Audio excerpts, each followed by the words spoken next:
Candidato, eu quero a sua avaliação sobre um outro tema muito relevante. O Supremo Tribunal Federal julgou que houve uma tentativa de golpe de Estado para impedir a alternância de poder depois das eleições de 2022. O senhor já questionou publicamente essa decisão do Supremo Tribunal Federal, prometeu inclusive anistia aos envolvidos nos ataques em Brasília se o senhor for eleito. Diante das evidências descobertas pela Polícia Federal, o Supremo condenou o ex-presidente Jair Bolsonaro, entre outros réus, por tentativa de golpe de Estado. O senhor já disse que discorda desse veredito. O senhor pode explicar por quê? Explico sim. Eu discordo porque não existe na história da humanidade uma tentativa de golpe ou um golpe de Estado que tenha sido um movimento de vandalismo, de depredação, como aquele que aconteceu em janeiro de 2023. Exatamente. Eu darei anistia, ou pelo menos, no mínimo, um tribunal que não seja político, um tribunal que seja judicial. Porque o que nós vimos no Brasil foi perseguição. Uma moça que sujou um monumento público pegar 14 anos de prisão. Candidato, a Justiça determinou que houve 7 crimes, eu vou ler aqui para o senhor, tentativa de abolição do Estado Democrático de Direito, golpe de Estado, dano qualificado, associação criminosa, incitação ao crime, organização criminosa armada, deterioração do patrimônio tombado, foram 1.400 condenações. Eu discordo. Na minha opinião, comete crime quem leva o crime adiante. Quem fez, pensou ou até idealizou, mas não levou, para mim, não cometeu crime. O senhor acha que esses crimes que eu enumerei aqui todos não foram adiante? O de sujar o monumento foi adiante, sim. A moça, a Débora, que inclusive eu conheci a irmã, o dela foi adiante. Não ela foi apenas lá... sujar o monumento. Não foi apenas sujar o monumento. E os outros todos?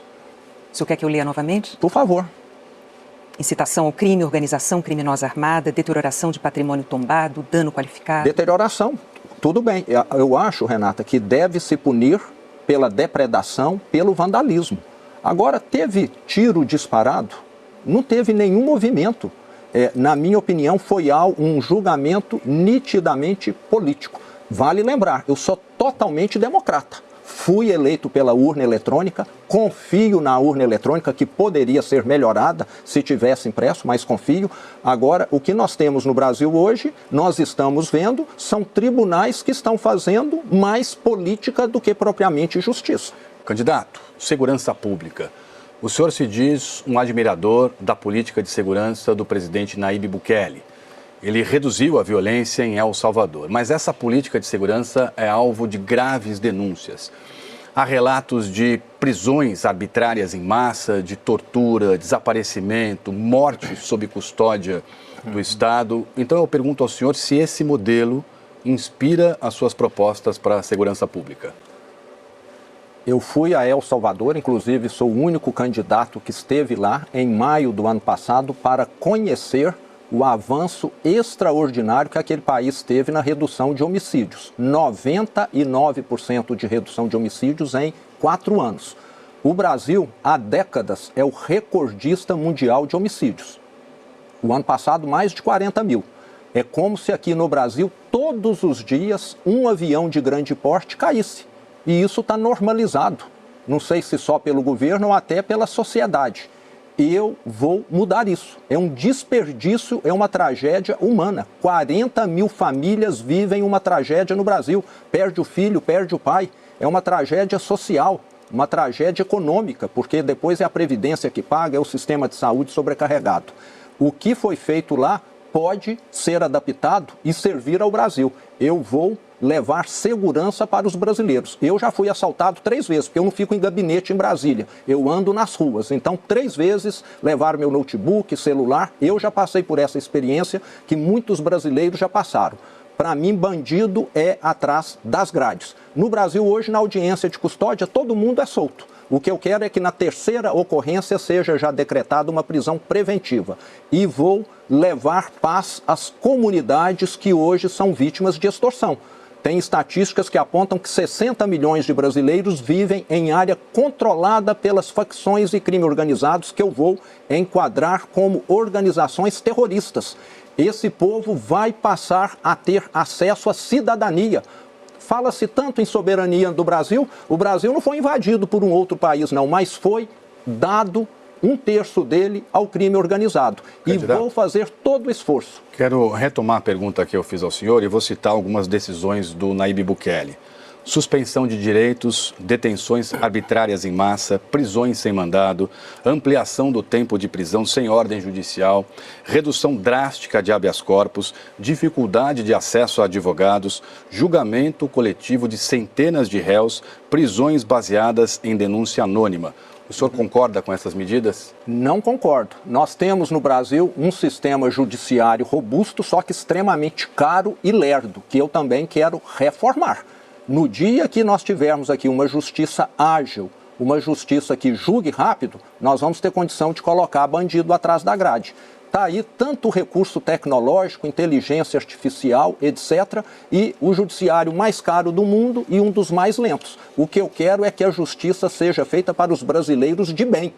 40 mil mortos não é pouca coisa. Mas se o senhor não concorda com essas medidas, por que o senhor se inspira na política do Nayib Bukele? O que eu vi lá foi o seguinte: colocaram os bandidos atrás das grades e, com isso, os homicídios caíram 99%. Será que não é isso que nós queremos aqui no Brasil? Com essas medidas? Nós podemos fazer prisões aqui dentro da nossa lei. As leis de lá são outras. Agora, por que aqui, muitas vezes, um estuprador, um serial killer, tem benefício para saidinha e mata e estupra mais alguém? Isso eu sou contrário, mas isso nós modelo temos de mudar. É o modelo de El Salvador do Nayib Bukele.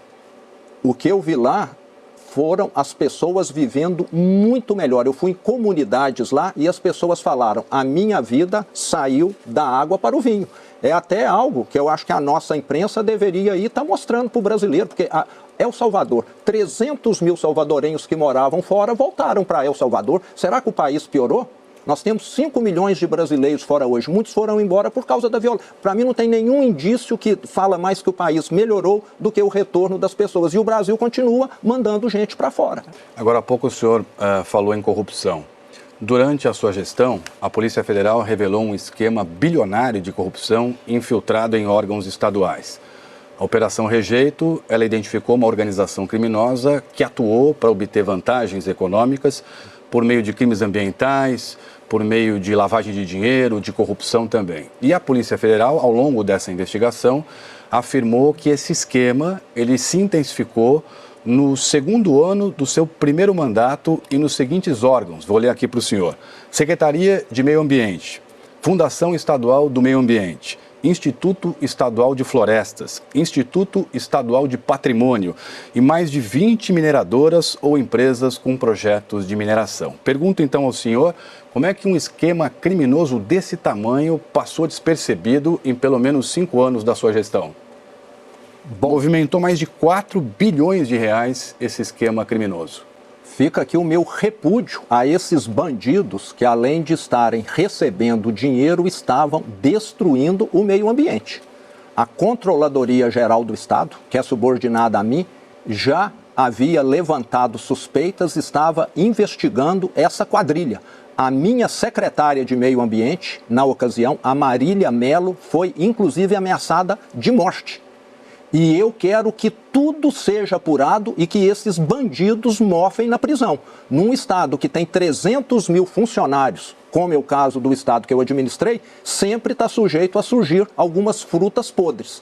E lembrando que nós tomamos todas as medidas. Eu não quero que nada seja encoberto, ninguém seja protegido, como muitas vezes acontece lá em Brasília. Investigação, polícia, prisão, punição. Agora, candidato, uma dessas mineradoras envolvidas nesse escândalo de corrupção já tinha 17 autuações por crimes ambientais.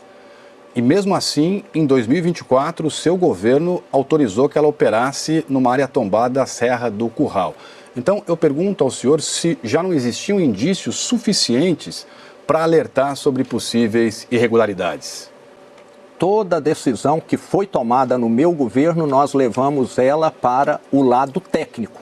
Um motorista que tem diversas autuações por excesso de velocidade, muitas vezes ele continua dirigindo. Lembrando que eu fui o governador da tragédia de Brumadinho e falei: Minas não vai mais passar por nenhuma tragédia. E nós tomamos todas as medidas necessárias para reduzir o risco. Das 54 barragens que ofereciam risco, 18 já foram desmontadas, descomissionadas, que é o nome que se usa. Minas Gerais, em termos ambientais, é cada vez um estado mais seguro hoje. E aplicamos as maiores multas da história para as empresas que causaram essas tragédias também. Candidato, a Polícia Federal, nesse escândalo ainda, indiciou 34 pessoas, entre elas Rodrigo Gonçalves Franco. Ele era presidente da Fundação Estadual do Meio Ambiente e foi nomeado pelo senhor. Pergunto ao senhor se não chegou ao seu conhecimento que ele estava fazendo coisa errada. Não chegou. E quando chegou, eu falei demissão agora, investigação, polícia, prisão, se possível. É o que eu quero. Eu trabalhei em empresa, eu fui roubado na empresa também. O ser humano sempre tem alguém que às vezes te decepciona. E aconteceu nesse caso. Agora que fique muito, muito claro. Eu falei, quero tudo investigado, quero todas as frutas podres colocadas para fora. Diferente do que acontece. E no meu governo, tirando talvez esse escândalo, não teve outro não. Tanto é que eu acho que ele aparece tanto porque foi o único. Bom, pessoal, chegamos aqui ao fim do nosso recorte. Pra gente é gratificante que você faça sua análise, deixe aí nos comentários o que você acha de tudo isso. E mais gratificante ainda se você puder deixar o seu like, tá bom? Desejo vocês aí uma excelente terça-feira, um abraço a todos vocês e até o próximo vídeo.